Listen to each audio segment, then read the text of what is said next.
Welcome to the Lessons from the Tank podcast. This week, I had a chance to talk with Henry and Alex from Break Free Technology. They have an amazing life-saving device for any motorcycle riders out in your world. But on top of that, they had a chance to talk to me about how important it is to have the right people as part of your development team. You're going to love this. Check it out. Hey guys, thank you so much for being part of the podcast today. It's our pleasure. Thank you. Of course. So, by the way, as a former avid motorcycle rider, your invention is absolutely brilliant. Well, first of all, for those of you that are listening, you need to check out season 12, episode 8. Break Free Technology. It is, as far as I'm concerned, from what I have seen out in the industry, it is the one thing that every single motorcycle rider should have to keep themselves safe. You got to check it out, but tell us a little bit about your product because, like I said, I think it's brilliant. Well, thank you. I really appreciate that. Brake Free is essentially a smart wireless brake light accessory for motorcycle helmets. It's a really simple and effective way to improve your visibility drastically without having to wire anything into the motorcycle. It's super straightforward. I think it looks great, a personal opinion. And it just adds a whole lot of level of safety. I think it's got it upside down there. Oh, no, you got it. Perfect. Yeah, if you guys are watching, you got to, or if you're not watching, if you're just listening to this, you got to get on YouTube and check out the video. So again, for those of you that are just listening, this thing goes on the back of your helmet, and it has like, what does that have, like a what's the term? I'm trying to think of the term, but essentially it knows when you're slowing down, and it lights up like a brake light. So exactly. Yep. It's using an accelerometer and a gyro combination together, and running our own proprietary algorithm that we spent a while developing. And so it detects braking, and it can ignore head movements and all that kind of stuff. So it's not going to be going off on accident. And it's just really effective at detecting any kind of braking, engine braking, downshifting, all that stuff.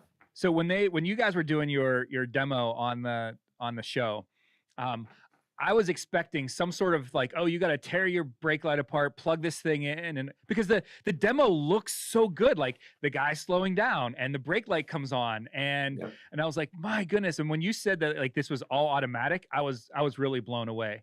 Like, how did you come up with that? Like, are you guys engineers? Like, talk to me about how you come up with something like that.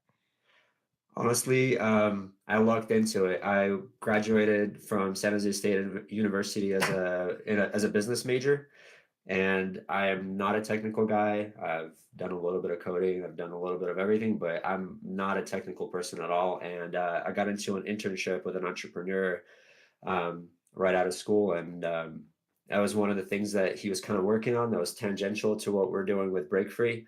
After the internship was over, I wanted to develop this idea that we kind of came up with, and just kept running with it.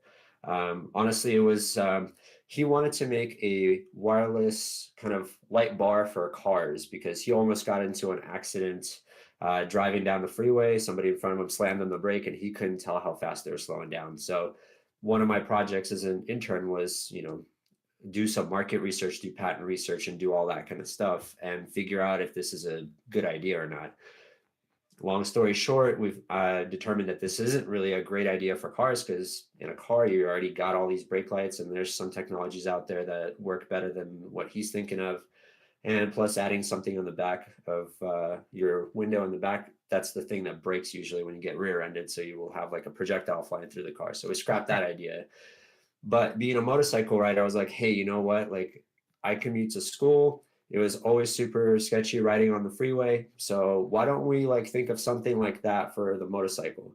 And so he was supportive. He wanted me to kind of have that experience and, develop something on my own. And so we kind of teamed up initially. He was a mentor and advisor, and he put in some cash initially to kind of get the process going. And I found all of my co-founders, put it all together. We competed in a business plan competition, got some credibility, got a little bit of money, kept going.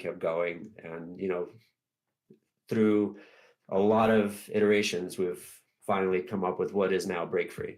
So, first of all, I have to tell you, as far as lessons go, I know that there's some younger people, high school and college that listen to this. You nailed what an internship is for. Because we do interns here, and we have an intern program here. Yeah. And I'm like, look, if you're in this just to put something on your resume, you're missing out on so much. Yeah. Finding a mentor, getting the connections, getting excited about things. I mean, that's what an internship is for. And again, maybe it's not something that you want to be a part of, but at least you've gotten some experience and some connections and stuff like that. But that's really impressive that this started off as you just being an intern somewhere. That's really Yeah. awesome. Yeah, absolutely. It's all about really being engaged. And what I've found out through going through my own degree at San Jose State is the things that I learned the most were the like extracurricular things, like getting involved in clubs, participating in like business plan competitions, going like our entrepreneurship professor is really the person that kind of got me started in this whole thing. I was putting in the work in class. I was going to all the extra things that the professor was doing. Like we were going to different accelerators, talking to venture capitalists, seeing what it's like on that side, so it was a real experience like that. And she saw that I had interest, and I expressed to her like, hey, I'd love to put this to use. Do you know any people that might want an intern? I just want to learn and see what it's like to be an entrepreneur, because that just seemed really interesting to me. Yeah, I mean, entrepreneurship is all about getting your hands dirty, Yeah. and that's just sounds like that's what you did. Yeah. So that's awesome. So how did you two connect? I mean, you guys, I have to imagine you guys both played a part in here. Like, how did Oh, you guys absolutely. how did you guys hook up? Yeah, for sure. Henry's a friend of a friend at San Jose State. He was doing mechanical engineering with one of my really good friends.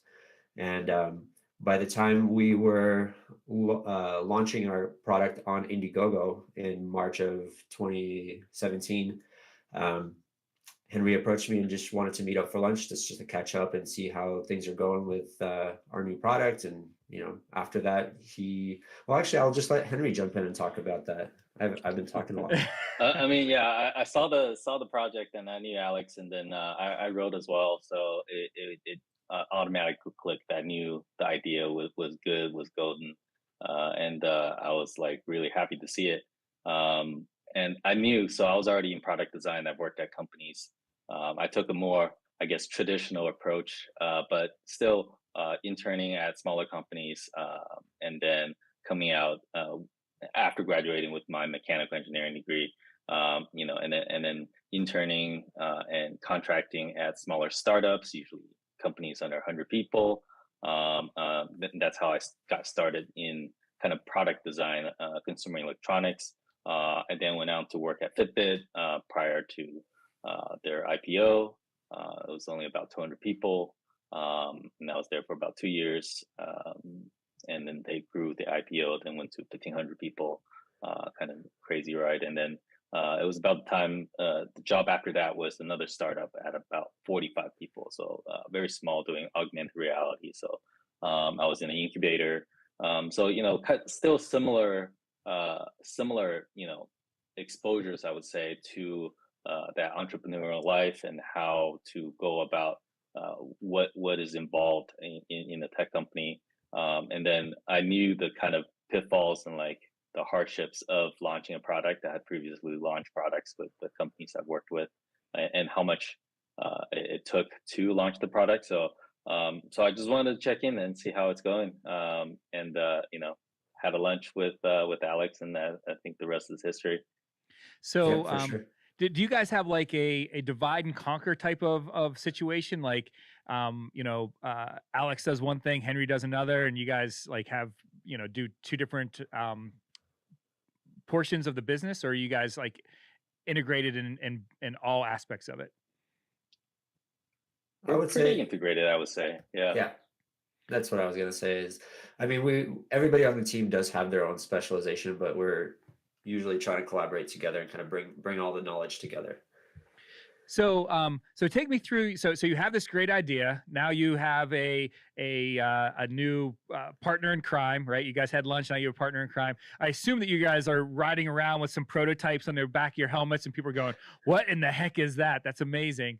How do you get from there to your first Indiegogo? What do they call that? Like, what is the offering? Crowdfunding.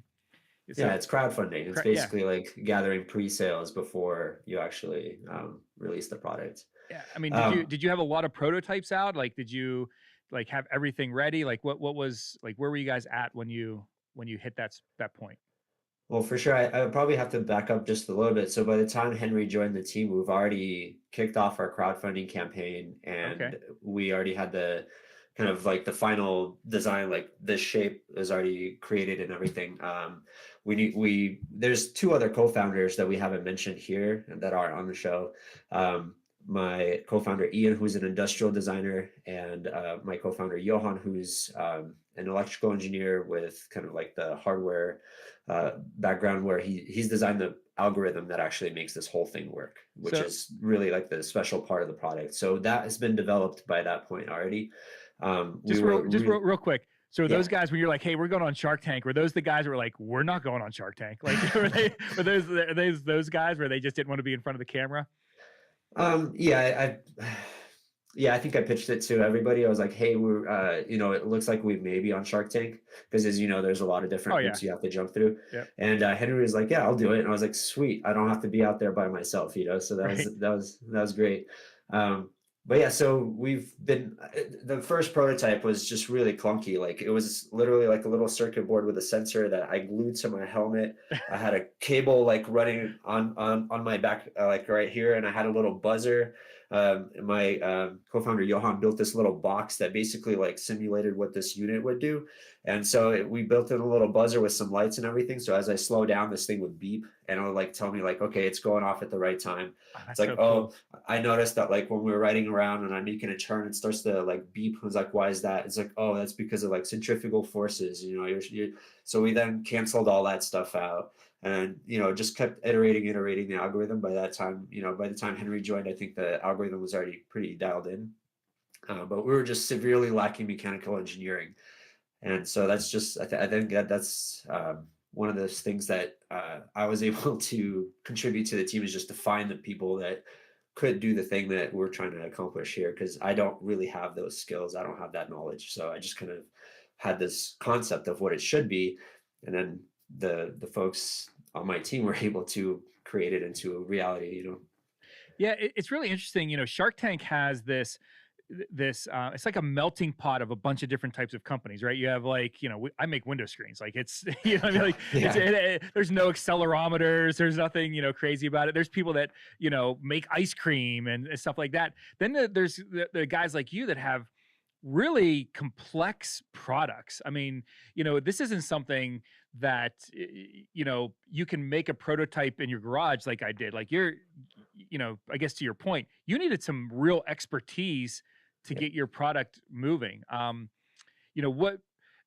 did you, and again, I'm not sure, I assume since this was your idea or came from, like, how did you get everybody excited about that? I mean, because you have some people that I assume put in a lot of hours for little to no pay on a dream of something that you had come up with. Like, what did that take?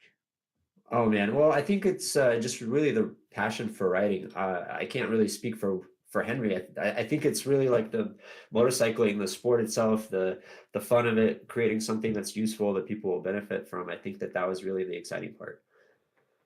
So I think having a good product, like knowing, this product would add to the world. Like it's something that we all saw that needed to just happen.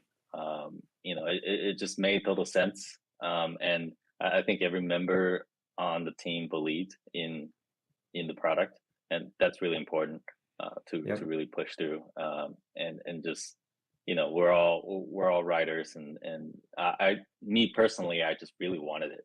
I want it to be real. I want it to be on my helmet, and I want to ride with it, and give you that peace of mind. You know what just struck me is, I know you guys know that your product is saving lives, right? But if you're doing it right, you never know that it's actually saving lives other than knowing that it's saving lives. If that makes sense. Like No, it totally does. Absolutely. I think that's probably one of those things that like really keeps me going with this is, we get a lot of customer comments, emails, things like that. People saying like, absolutely love this thing. It's saved me so many times already. I have drivers pulling up to me and then like giving me a thumbs up and pointing at my helmet. Like that kind of thing never happens to you when you're riding most of the time. right. So when a driver recognizes you and tells you, hey, you're really visible out there, like I know that our product is actually doing what it's supposed to be doing. Yeah, and the other thing too is it's cool looking. Like that's the thing that really struck me. Like, okay, you could have like slapped a stoplight on the back of the helmet, but it fits with the aesthetic of modern helmets, and it's not like you're gonna get, I don't want to say get made fun of, but no one's gonna look at you and go, wow, that thing is really butt ugly. Why do you have that on your head? So good job with the design. I mean, it looks fantastic. Yep, can't take credit for that one. It's all my industrial designer. And it's another person that I just stumbled into just by sheer luck. Like I was walking around from dealership to dealership, trying to get feedback from customers and people working in the industry to see if this idea has even got legs, if people are excited about it. And I happened to walk into a dealership in Mountain View in California.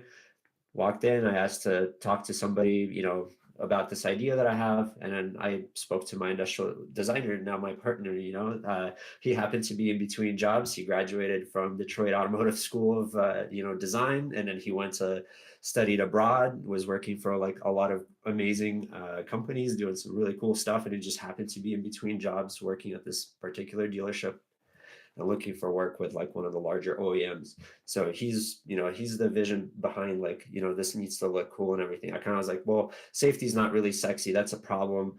I think a lot of people aren't really all that excited about safety. And then, if we design something that looks good as part of the helmet, or like it looks like it belongs on a helmet, and then so he put that vision into reality. But, this is iteration number like 4 or 5 from what we originally were thinking. Wow. Well, all right. So let's shift gears here and move into your Shark Tank episode, right? So you get out there and first of all, like I said, I love the demonstration and all that stuff.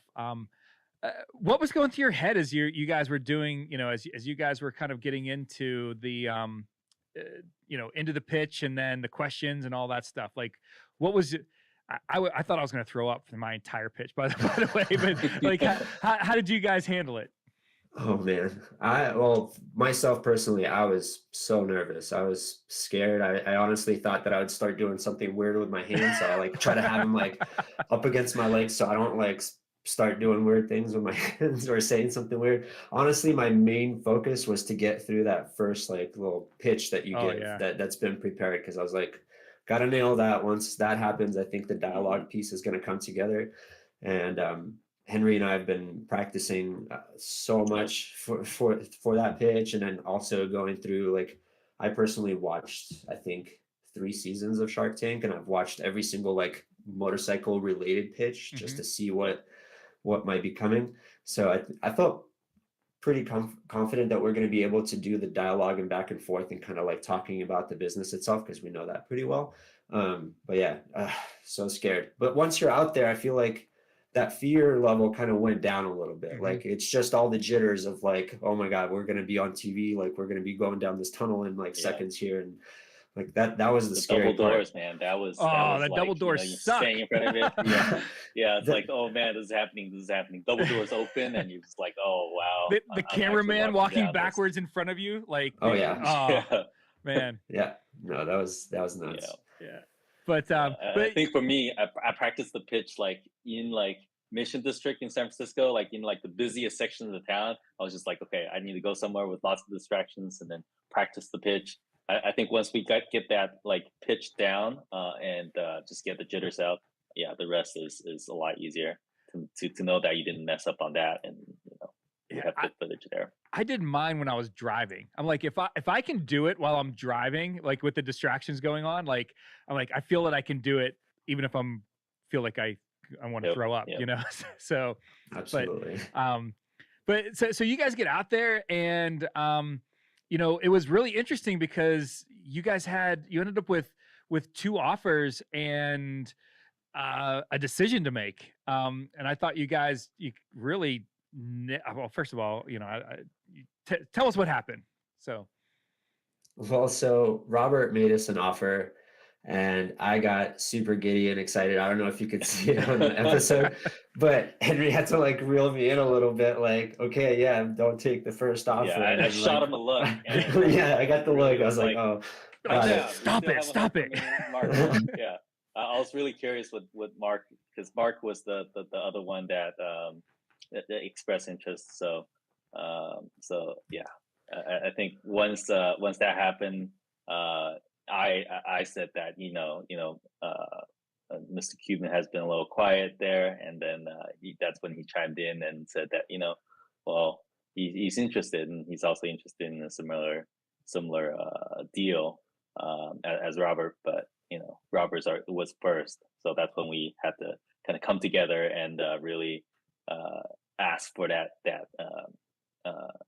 for both of them to come in as a group deal. So that really worked out for the best. Yeah, you guys got Mark and Robert, which is fantastic, and you guys went in with a kind of a little bit of a challenge because you guys hadn't sold any yet. Like you had a lot pre-sold, but you hadn't put anything out there.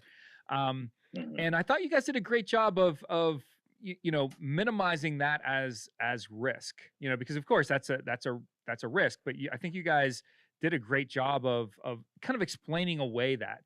How do you guys think that you did? I mean, you got a deal, so you did pretty good. But right, no, yeah, absolutely. I think you're right. We knew that was going to be one of the big things that they're going to harp on in terms of like, you don't have any actual sales. How do we know that this is actually safe? But at that point, we've already done a lot of testing. Like I've been working on this product for 4 or 5 years before we were on Shark Tank, and 2 years before we were on Indiegogo even. So through the Indiegogo process, we were pretty intimately connected with a lot of the people that pre-ordered this product, and we're excited to help and see how see this product actually make it to the market. So we've developed a beta testing program. So we've gotten a lot of really positive responses. We knew that the product itself worked. We knew that the algorithm worked going into the whole thing. So that was like the biggest piece of it. But then we were not super sure that it was going to work out in the real world, because you've got this idea and then you get it out there, and then somebody will figure out how to break your thing. And the beta testing and all the testing that we've done through the testing houses and everything like that has been really encouraging. So we knew we had to speak to that. Yes. Yeah, I think we're just really confident on the quality of the product, all the testing that we did with it to ensure that it's just really robust. If you drop it, whatever it is, it's going to be okay. And we made changes once we did testing. In consumer electronics, you kind of do iterations. So when you go through those type of iterations from like prototype all the way to like at that point, we were basically at our final mass production stage. We just haven't delivered the products to the Indiegogo backers. So we already had their money, and then we're making the units to deliver to them at that point. And so what we're looking from the Sharks was really money for a more mass market, so that we can sell it on the website outside of Indiegogo to anyone that wants it. And yeah, so we're just really confident in the product at that point, being whether it's the algorithm, whether it's the robustness and the quality. And I think that's what spoke to the Sharks and got us the deal. Yeah, one of the things that people probably don't realize that are listening is when you go and film in Shark Tank, you aren't necessarily told if and when you're going to air, but like somebody like you guys who need inventory on the shelves in the eventuality of actually airing, like there's some like you guys have to take some risk at that point. How did that internal conversation go where you're like, look, if this thing gets on TV, we're going to sell a lot if we have them. So was that a big internal discussion? Because I assume that's kind of out of pocket type of thing, right? Yeah, That's very If we true. were ready to take out a loan, scrape together, break our piggy banks, whatever it took, just to get that batch going. We were aiming to have all the logistics down, and then knowing how long it took to produce this much product, how long the shipping was, we were going to air freight. I think we still needed to make money, so still keeping in mind on the margins and whatnot. Being a physical product, it's very costly to make these kind of electronic products. So yeah, definitely a lot of logistics, a lot of calculations to make sure that we are in the clear, and we should be able to get the products on the shelves before the airing of the episode. So episode airs, you guys, I assume you sold a lot of units. How have things been? I mean, like, are you you guys still out selling a lot? I mean, is it things been pretty good? Oh yeah, for sure. I mean, launching the company in the beginning of a pandemic is always a challenge. Oh, sure. So that's there's no planning for that at all. You don't really know how anything's going to pan out. But right after the show aired, sales were going through the roof. Like, I had my phone was recording my laptop where I had my website analytics pulled up, and it was just like, as soon as it started airing on the East Coast, the entire East Coast lit up, and it just like numbers were going through the roof. It was really exciting, really wild to watch that happen. So it was like our sales were like a shark, and just like just went right up. We go ahead, Henry. We had a bet about when it would get too annoying for the notification on our phone, because each sale would ping our phone. Yep. And I was like, dude, I would be glad to have that annoyance and just to know when it gets too annoying, right? But that was money. A great moment to be. Yeah, we did the same thing. We were watching, you're watching the map, right? And you can kind of see when it's airing. And then I don't know if you guys use Shopify, but that's what we were using. Use Shopify, yeah. And so we had the Shopify app, and it was just like the little dollar, like the little cha-ching that would go off. Yeah. And I'm like, oh, this is beautiful. This is awesome, music to my ears. So but yeah, that's great. So where can we buy, whether it's for us or somebody that, we want to be safe out there, where can we buy, one of your amazing life-saving devices for the motorcycle riders in our lives? Sure. Thanks, Joe. You can buy it on our website, www.breakfreetech.com. Break is spelled B-R-A-K-E. A lot of people misspell it. And you can now pick it up at Cycle Gear and Revzilla, which is like the Amazon of motorcycle products. And then probably another 20-30 different dealers nationwide. That's awesome. Yeah, Revzilla, that's a big deal. That's where I used to get all my gear from. That's right. And they're local to where you guys are located, right? Yeah, they're out this way. Yep. Yeah, for sure. Yeah. So, well, that's fantastic. Anything new on the horizon with you guys, or is it all like hush hush? It's a little bit on the hush hush, but we got a little something working on it. Yeah. I mean, it sounds like you guys have like amazing expertise. Like, I can't imagine that you're not working on new products. So, I mean, we didn't have a chance to talk beforehand about this, but I feel like if you guys can do what you did with this brake light, I just have a feeling that there's just fantastic stuff coming in the horizon here. Yep, we hope so too. When you mix design and function together, I feel like that's a winning combination. So yeah, definitely excited what's coming up. Well, thanks so much for being on the podcast today. Like I said, if nothing else, if people didn't get anything else, they should go out and get one of these for somebody, because like I said, being around riders all my life, this is definitely something that everybody needs. So, but anyway, thanks again for being on and sharing, and I wish you guys the best of luck. Thank you so much, Joe. Thank you so Pleasure much to be here. Joe. Thank you so much for tuning in to another episode of Lessons from the Tank. If you got value from today's podcast, we encourage you to subscribe to the podcast so you're notified when a new episode is posted. If you'd like to support our podcast, we encourage you to review it and share it with a friend. Thank you, and we'll see you on the next episode.